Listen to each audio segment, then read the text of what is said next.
Welcome back to the Global WIT Challenge series.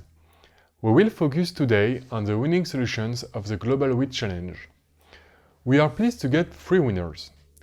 Deng Nguyen Ba, a data scientist at Vingroup in Vietnam, Pei Yuan Liao, an undergraduate student at Carnegie Mellon in US, and Jani, another undergraduate student at University of Ljubljana in Slovenia.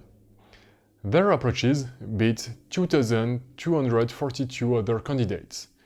Their models are available on the website global-wit.com. Their approaches share 3 pillars: an original data augmentation, pseudo-labeling, and strong test time augmentation. They use different kinds of architecture such as YOLO v3, efficient and faster RCNN. But the choice of algorithms seems to be less important than the data preparation. They did different data augmentation tricks. One remarkably interesting idea used by the winner was the mosaic augmentation. The idea is to generate new images by mosaicing 4 images from different sources, constraining the algorithm to generalize better. Mixed-cut algorithm is another idea used and consists of mixing pixels of 2 images.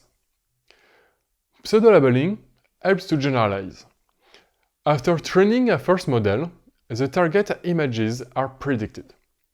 The prediction is then converted into labels and used for a second stage of training. Incorporating images from the target domain helps the algorithm to generalize.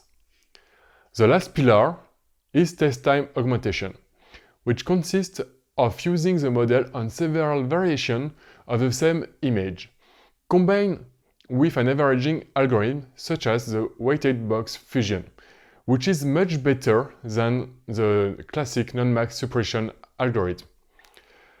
A more detailed evaluation study is in preparation to really understand what part is working more. All additional information will be added on the website. Stay tuned for the next talk on the remaining challenges to obtain the desired traits with density.